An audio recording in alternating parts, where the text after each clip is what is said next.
turned out to somebody who's been watching this from afar. Rudy Giuliani is out in Indianapolis this morning. I can't imagine why. Mr. Mayor, are you prepared to endorse anyone other than the New York Giants today? Not yet. I'm listening very carefully, and I know all of these men very well and have very high regard for them. I become concerned when they start attacking each other, not in general, but when they start attacking each other as if they're Democrats. You know, when Newt began with the attack on Romney with regard to Bain Capital a couple of weeks ago, he ceased from that, or vice versa when Romney attacked Newt over some of the ways in which he's earned his money. And I mean, the best thing for us would be if Newt stuck to everything he said after his first comment when he interviewed you, which are the issues of the campaign. There is a difference. They have some big differences over Romney Care. They have big differences over taxes. Newt's plan on taxes is better than Governor Romney's plan. It is exactly as he says, bolder. Newt is much more willing to make dramatic changes in the way the government operates. And if there were just one conservative candidate, if Rick Santorum and Newt Gingrich could agree somehow, toss a coin or have a good discussion, I think it'd be a much more interesting race. Well, when you say you've had some pretty strong things to say. I just want to put up on the screen a couple of things you have said regarding Gingrich. You said, "What the hell are you doing, Newt?" attacking Romney on Bain Capital, and then on Romney, you said, "I've never seen a guy change his positions on so many things so fast on a dime on everything." Go ahead. Well, I think maybe I reflect some of the confusion that all those Republicans out there have that are having a hard time making up their minds. Now, to credit Newt with what he did was, I did make those comments. Newt called me. We talked it over. And Newt explained why he had said what he said. I thought he was wrong, but he had an explanation for it. And then he stopped it. I mean, he's moved on to the issues in the campaign. Governor Romney, I think that's the big issue with Governor Romney. I think that's the reason why he's having a hard time getting to that 50, 51, 52, 53%. And Newt pointed it out before when he was interviewing you. He has changed his position on virtually everything. He was a traditional moderate Republican, strong on fiscal matters, conservative, strong on foreign policy, but basically socially moderate. And he changed all that. I am a moderate Republican. That's what I am. So I'd be inclined to support someone like Mitt Romney. But all those changes in positions give me pause. But like Newt, my major concern is defeating Barack Obama. So I want to be careful that we conduct an issues-oriented campaign that grows these candidates and doesn't destroy them.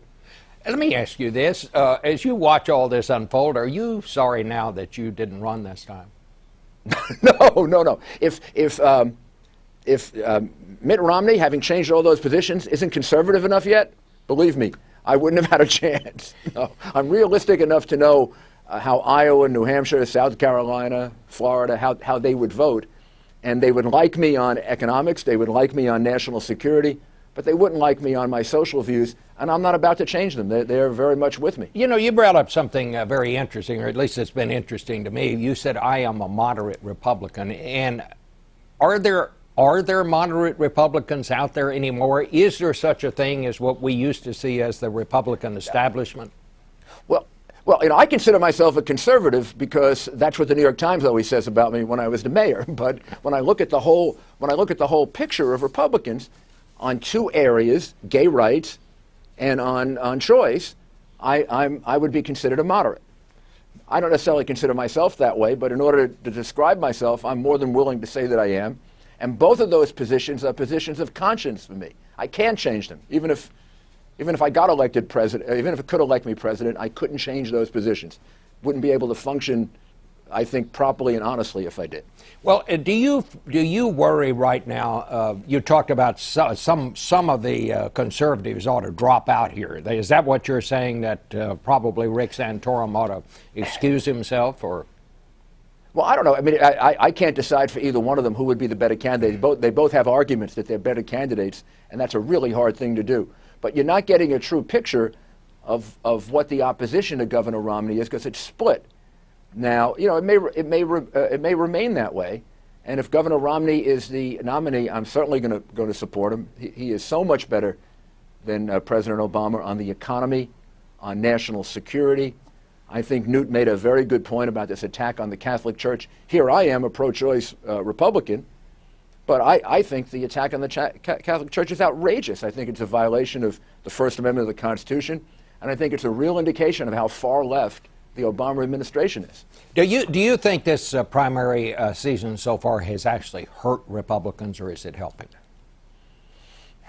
Hard to say. You know, I remember, like you do, way back the Reagan-Bush primary when Bush did the voodoo economics against Reagan. I thought they could never get together, and then Reagan picked him as his vice presidential candidate. These things can get pretty bitter, and then you can sew them up. I mean, the race between Obama and Hillary Clinton was truly vicious, even charges of racism and all sorts of things. And they not only got it together, she's now his Secretary of State. So I guess the short answer to it is no. I actually think it isn't hurting yet.